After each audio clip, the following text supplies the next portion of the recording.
Hello and welcome to the Nutmeg on Guardian TV. My name is Solomon Fowe and I hope you're keeping safe during these unique and challenging times with the coronavirus, that's COVID-19 pandemic situation. Football has been on break for about 28 days, but it has not stopped footballers from being in the news. A part of the things we're going to be talking about today is the fact that should footballers actually take pay cuts? Should it be mandatory? Should it be voluntary? So many things that we're going to be talking about, especially on that front today. But before we go to that, we're going to be talking about, football people, not just footballers, but footballers and managers now that have flouted, the lockdown and social distancing rules. Now we're going to be starting with Jose Mourinho and Tottenham, who have been in the news and have come under some form of criticism for breaking the lockdown rules set by British authorities. There was a story a couple of days ago that Jose Mourinho had a training session with the likes of Tanguy Ndombele, one fight, and a couple of other players over there. Although he insisted that they maintain social distancing rules, but it is still against the British lockdown rules because Britain has said that you can only exercise with members of your household, and there is no way Jose Mourinho is in the same household as Tanguy Ndombele. So he has come out to apologize, and he's not going to be doing stuff like that again, and he used it as some form of, used it to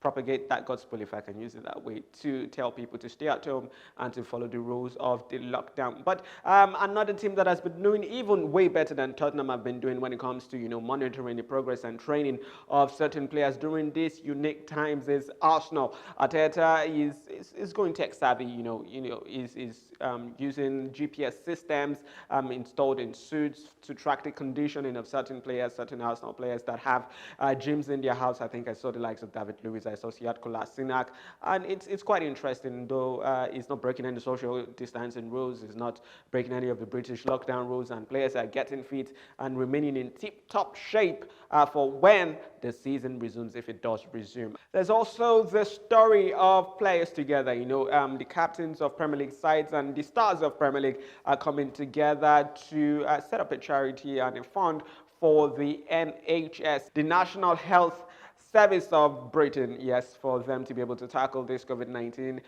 pandemic and, just raise enough money for the health workers and the frontliners at this time. Well, that's actually very good news, and it brings me to the important discuss that we have today.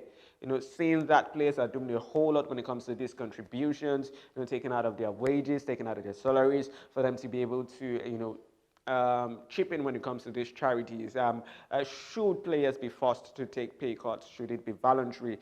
Should it be mandatory? And that's what we're going to be talking about today. Now, we see that a couple of players have come out to really support whatsoever is going on, especially with this COVID-19 situation.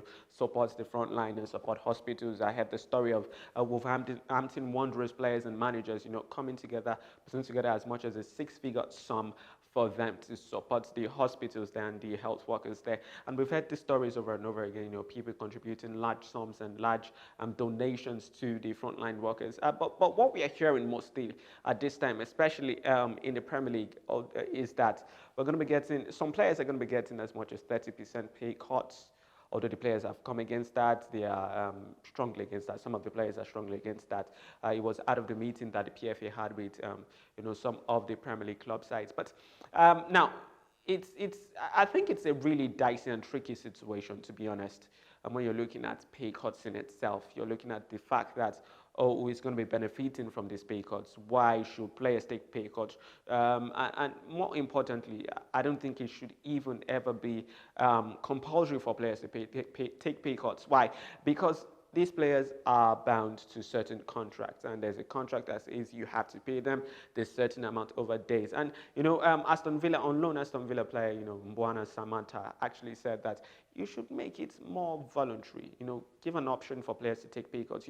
I saw the story of Southampton players coming together to defer 10% of their wages for the next 3 months, so that the non-playing staff can be able to get their salary and they're not going to be furloughed. And so many things happen that way. When you see it from that actual point, that standpoint, you think, oh, it's a noble thing to do for you to have a pay cut so that other people with lesser salaries, people in the lower ranks, for them to be able to get their salaries. But it also brings me to the point that the clubs themselves, they are benefiting from this.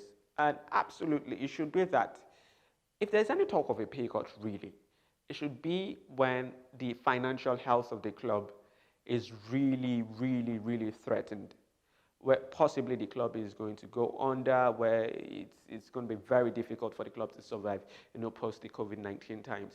We saw Atletico Madrid, the players taking as much as 70% pay cuts because Atletico are neck deep in debt and they might not be able to make so many things if they continue paying the salaries of the players in full at that time. But for certain teams, I think it doesn't quite work because they're in rude financial states. Although you could say that the Premier League generally, they are losing a whole lot of money. I think they said they've come out to say that they're going to be losing as much as £1 billion, more than £1 billion, just this season. But even at that, there are certain teams that can still shoulder the burden of paying their players fully. So I don't think it's compulsory for you to say, or it's right for you to say it's mandatory for players to take pay cuts at these times. We understand it's tricky situation, it's tricky times. There are clubs not getting match day revenues. There are losses that is going to be accrued to so many clubs. But still, if we're going to be using the money to fight COVID-19, it's a different case entirely. And like when Rooney has said that. For that situation, I think targeted donations are a whole lot better instead of players, forfeiting their salaries or taking pay cuts. Taking pay cuts just serves the clubs at this time. Yes, it serves the clubs. So I don't think it should be mandatory. I think it can be voluntary, like Real Madrid players have come out to do voluntarily, saying they are going to be taking pay cuts so that the non-playing staff can be able to get their salaries in full. And also concerning the pay cut situation, like Alderweireld's agent said in the Guardian newspapers, he said that, for some of these clubs, when these players take this pay cut, it means that, further down the line, they're in a very good state, financially, a balanced state financially, and they're able to even flex their muscles in the market for them to be able to buy players, transferring players that might replace some of those players that have been on pay cuts. And look at this other tricky situation. Say there is a player whose contract is going to be ending, say, at the end of the season, June 30. Why should he want to take a pay cut? It serves no advantage to him for him to take a pay cut. Why? Because his deal is going to be expiring soon, and he knows he needs to make every bit of penny out of what is left on his contract. And it brings up a world of legalese and legal drama and legal issues because there's a contract that needs to be adhered to.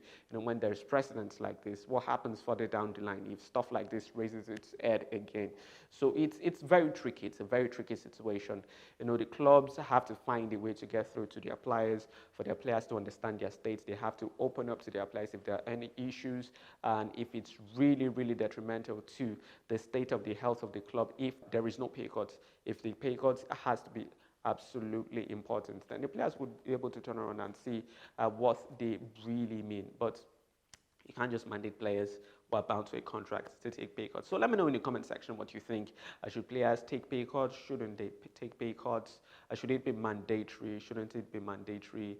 And really, those pay cuts, shouldn't it be focused towards helping NHS and helping the health workers and those at the front lines, rather than just propping up what the finances of the club? So let me know in the comment section. Thank you so much for watching the Nutmeg on Guardian TV. We hope that this times pass away as soon as possible so we get live football once again. It's not the most important thing.